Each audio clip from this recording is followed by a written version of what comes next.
10년 넘게 알고 지낸 친구인데 어느 날부터인가 만나고 나면 마음 한구석이 찝찝하고 불편해지셨나요? 혹시 내가 나이가 들어서 성격이 까칠해졌나? 혹은 나 이제 사회성이 떨어지는 건가? 하고 자책하셨다면 오늘 제 이야기를 잘 들어보세요. 결론부터 말씀드릴게요. 그건 당신의 성격이 나빠진 게 아닙니다. 오히려 당신의 뇌가 더 높은 차원으로 진화했다는 아주 결정적인 신호입니다. 어릴 때는 같은 반이라서 혹은 근처에 사니까 억지로라도 어울렸습니다. 하지만 지능이 높아지고 인생의 내공이 쌓인 지금의 당신은 이제 본능적으로 알게 된 겁니다. 내 한정된 시간과 에너지를 어디에 써야 할지, 누가 내 인생에 진짜 도움이 되는 사람인지 계산이 끝나버린 거죠. 남들은 인맥을 넓히는 게 능력인 줄 알고 오늘도 모임마다 불려다닐 때 왜 진짜 똑똑한 사람들은 조용히 혼자만의 시간을 선택할까요? 왜 그들은 10년 된 인연을 싸우지도 않고 소리 없이 정리하는 걸까요? 오늘 영상에서는 지능이 높은 사람일수록 관계를 미니멀하게 만드는 소름 돋는 이유와 내공 깊은 고수들만 안다는 싸우지 않고 손해 없이 불편한 사람을 멀리하는 법을 전부 공개하겠습니다. 오늘 영상을 끝까지 보시면 당신이 느꼈던 그 피로감이 왜 당신이 인간관계의 고수가 되었다는 증거인지 정확히 이해하게 될 겁니다. 여러분이 느꼈던 그 찝찝함, 오늘 제가 확실하게 해결해 드릴게요. 바로 시작합니다. 먼저 우리가 어릴 때 친구를 어떻게 사귀었는지 한번 떠올려 볼까요? 같은 반이니까 옆자리에 앉으니까 말을 걸었고 점심시간에 급식 같이 먹을 사람 필요해서 어울렸습니다. 딱히 취향이 엄청나게 잘 맞아서 친구가 된 게 아니죠. 그냥 물리적으로 가까우니까 학교에 같이 있으니까 저절로 섞였던 겁니다. 그땐 그게 자연스러웠어요. 하지만 성인이 되면 상황이 완전히 달라집니다. 우리의 뇌는 완전히 성숙해지면서 우선순위라는 걸 만들기 시작해요. 제한된 시간과 에너지를 어디에 쓸 건지, 나에게 진짜 중요한 건 뭔지 계산하기 시작하는 거죠. 혹시 이런 경험 없으십니까? 즐거웠다고 말하는 모임이 끝나고 집에 오는데 괜히 허무하고 지치는 거예요. 오늘 내가 뭘 했지? 싶은 그 느낌, 그게 바로 당신의 뇌가 보내는 결정적인 신호입니다. 이건 시간 낭비였다. 소모적인 관계에 에너지를 낭비하지 마라. 라고 강력하게 경고하는 거죠. 예를 들어볼까요? 20대 때는 친구들이 2차, 3차 가자고 하면 어땠습니까? 왠지 나만 빠지면 분위기 깨는 것 같고 다음에 안 불러줄까봐 피곤해도 그냥 따라갔죠. 근데 지금은 어떻습니까? 피곤하면 먼저 일어납니다. 내일 할 일이 있으면 그냥 집에 갑니다. 이게 이기적인 게 아닙니다. 당신의 뇌가 비로소 자기 삶에 대한 우선순위를 정한 겁니다. 이제는 술자리 대신에 내 커리어에 더 집중하고 싶고 가족과 좋은 시간을 보내고 싶고 내 지적 호기심을 채우는데 에너지를 쓰고 싶어진 겁니다. 이건 뇌가 성숙하면서 자연스럽게 일어나는 에너지 재배치예요. 그러니까 생각해 보세요. 당신이 친구 모임보다 혼자 책을 읽거나 운동하거나 혹은 자기 일에 집중하는 시간이 더 좋아졌다면 그건 사회성이 떨어진 게 절대 아닙니다. 오히려 당신의 뇌가 남이 아닌 나를 위해 더 현대적이고 지능적인 방식으로 에너지를 쓰기 시작했다는 결정적인 증거예요. 당신의 피곤함은 곧 당신의 성숙을 알리는 경고등인 셈입니다. 근데 이게 다가 아닙니다. 여기서 더 소름 돋는 뇌과학적 근거가 나옵니다. 덤바의 수라고 들어보셨을 겁니다. 우리 인간이 실질적으로 유지할 수 있는 사회적 관계는 최대 150명 정도라고 해요. 그런데 이건 그냥 얼굴 아는 수준이고요. 진짜 친밀하게 마음을 터놓고 얘기할 수 있는 관계는 10명에서 30명 내외가 한계입니다. 한번 카카오톡 친구 목록을 스크롤 해보세요. 몇 명이나 되나요? 그 중에 당신이 진짜 마음 편하게 얘기할 수 있는 사람은 몇 명이죠? 아마 손가락으로 셀 수 있을 겁니다. 우리 뇌는 슈퍼컴퓨터가 아니에요. 카톡 목록에 있는 수백 명을 동시에 관리할 수 있을까요? 절대 불가능합니다. 제가 아는 형님이 카톡 친구가 800명이 넘었대요.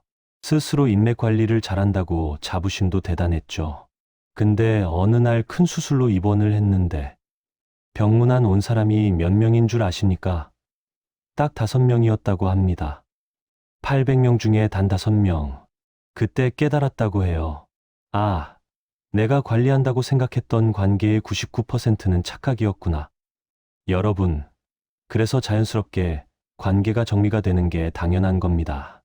오히려 나이 들어서도 이 한계를 깨닫지 못하고 모든 관계를 다 끌어안으려 한다면 그게 진짜 문제인 거죠. 똑똑한 사람들은 이 뇌의 한계를 본능적으로 알아챕니다. 굳이 나랑 맞지도 않는 사람들한테 내 귀한 에너지를 낭비할 필요가 없다는 걸 일찍이 깨닫는 겁니다. 그래서 자연스럽게 관계를 정리하기 시작해요. 이건 냉정한 게 아닙니다. 뇌의 용량을 효율적으로 쓰기 위한 가장 지능적인 선택인 겁니다. 자, 여기까지가 왜 당신의 뇌가 친구를 줄이려 하는지 그 이유였습니다. 다음 파트에서는 많은 분들이 오해하고 있는 진짜 사회적 지능이 무엇인지, 그리고 친구가 많아도 불행할 수 있는 소름 돋는 심리학적 이유를 공개하겠습니다. 기대해 주세요. 자, 여기까지 들으면서 고개를 끄덕이셨다면 이제부터는 더 중요한 이야기입니다. 우리는 흔히 사회적 지능이라고 하면 뭐가 떠오르세요? 친구 많고 어디든 잘 불려다니고 모임마다 인기 있는 사람, 이런 사람이 사회적 지능이 높다고 생각하시죠? 그런데 심리학에서 말하는 진짜 사회적 지능은 완전히 다릅니다. 사회적 지능은 관계의 양이 아닙니다. 진짜 사회적 지능은 바로 관계의 밀도를 관리하는 능력입니다. 수백 명과 얕게 어울리는 것이 아니라 나와 잘 맞는 소수의 사람들과 깊게 연결되는 능력이죠. 이게 핵심입니다. 오히려 친구가 많아도 사회적 지능이 낮은 경우가 의외로 흔합니다. 당신 주변에도 이런 분들 분명히 있을 겁니다. 3가지 유형을 말씀드릴게요. 첫 번째 유형은 외향적이고 친화력만 좋은 사람입니다. 사람을 쉽게 만나고 금방 친해지죠. 분위기 메이커에 인기 많습니다. 하지만 이건 대인 접촉력이 높은 것일 뿐이에요. 누가 진짜 내 편인지, 누가 나를 이용하는지 구분을 못합니다. 두 번째 유형은 경계 설정이 약한 사람입니다. 거절을 잘 못해요. 싫은데도 싫다고 말 못하고 불편한데도 억지로 웃으며 넘깁니다. 그러니 불필요한 관계가 자꾸 늘어나고 그 중에 나를 이용하거나 에너지만 빼가는 사람도 많습니다. 친구는 많은데 늘 피곤하고 관계의 질은 바닥이죠. 세 번째 유형은 갈등 회피형입니다. 불편한 사람을 정리하지 못해요. 좋은 게 좋은 거지라며 넘어갑니다. 그래서 관계는 쌓이기만 하고 정돈이 안 됩니다. 10년 전에 끊었어야 할 인연을 아직도 붙잡고 있는 거죠. 이런 사람들은 친구는 많지만 늘 피곤함에 시달립니다. 반면에 진짜 사회적 지능이 높은 사람은 어떨까요? 흥미롭게도 친구 수가 적은 경우가 많습니다. 왜냐하면 그들은 관계를 선별하거든요. 아무나 만나지 않습니다. 불필요한 감정 소모를 피합니다. 자기 위치와 역할을 명확히 알고요. 중심이 흔들리지 않습니다. 그래서 필요한 사람과만 깊이 연결된 소수의 관계를 유지하는 겁니다. 진짜 사회적 지능이 높은 사람은 압니다. 모든 사람에게 맞춰주느라 내 에너지를 고갈시키는 건 전혀 효율적인 선택이 아니라는 거요. 오히려 나에게 해로운 관계를 조용히 걸러내는 것이 훨씬 현명한 거죠. 내 한정된 자원을 내 삶의 본질에 집중시키는 것. 이것이 나이가 들고 경험이 쌓이면서 발휘되는 가장 높은 수준의 사회적 지능입니다. 반대로 생각해 보세요. 인맥에만 집착하고 모두에게 사랑받으려고 애쓰는 사람들은 정작 자기 내면을 돌볼 여유가 없습니다. 남 눈치 보느라 바쁘고 자기 삶에 집중할 에너지가 없거든요. 내가 나만을 위해 쓸 수 있는 여유 공간이 아예 없는 겁니다. 그러니까 정리하면 이렇습니다. 친구가 많은 게 사회적 지능이 높은 게 아닙니다. 불필요한 관계를 정리하고 핵심에 집중하는 것이 진짜 사회적 지능입니다. 당신이 친구를 줄이기 시작했다면 그건 사회성이 떨어진 게 아니라 오히려 사회적 지능이 높아진 겁니다. 지금 아주 잘하고 계신 거예요. 하지만 진짜 무서운 건 지금부터입니다. 우리는 흔히 친구가 많으면 행복할 거라고 생각하죠. 행복의 조건에 우정은 필수니까요. 하지만 결론부터 말씀드릴게요. 아닙니다. 오히려 친구가 너무 많은 것이 당신을 불행하게 만드는 독이 될 수 있습니다. 왜 그런지 그 소름 돋는 심리학적 이유를 다음 파트에서 바로 말씀드리겠습니다. 우리는 흔히 친구가 많으면 행복할 거라고 믿지만 현실은 정반대일 때가 많습니다. 관계에 과도하게 집착하는 사람들에게는 두 가지 치명적인 감정이 공존하기 때문입니다. 첫 번째는 원망입니다. 관계에 집착하는 사람들은 상대의 기분을 맞추느라 엄청난 에너지를 씁니다. 투자를 많이 하니 기대도 커지죠. 나는 너한테 이렇게까지 했는데 넌 왜 돌아오는 게 없어? 라는 마음이 쌓여 결국 상대를 원망하게 됩니다. 애초에 기대가 없으면 상처도 없는데 말이죠. 두 번째는 두려움입니다. 누군가 나를 싫어하면 어떡하지? 뒤에서 내 욕을 하면 어쩌지? 라는 걱정 때문에 한시도 마음이 편치 않습니다. 이 원망과 두려움이 합쳐지면 인간관계는 즐거움이 아닌 지옥이 됩니다. 정신과 의사들이 강조하는 말이 있습니다. 모든 사람은 나를 싫어할 권리가 있다.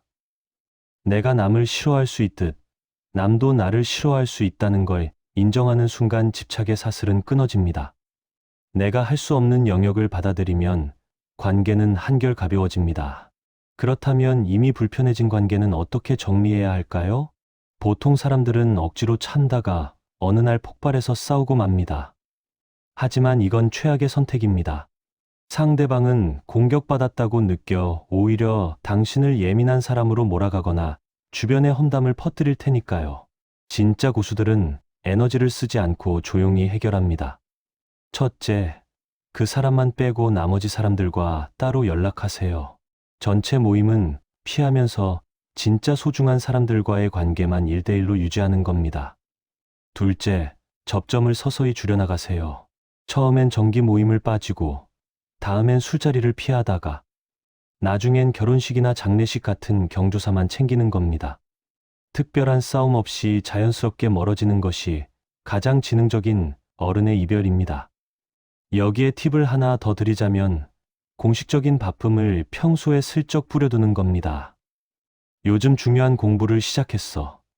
건강 때문에 저녁엔 운동만 해. 같은 명분은 상대가 당신을 설득하지 못하게 만드는 방어막이 됩니다. 기억하세요. 모든 관계를 기분 좋게 정리할 수는 없습니다. 멀어지는 과정에서 생기는 약간의 어색함과 비난을 견뎌내는 것.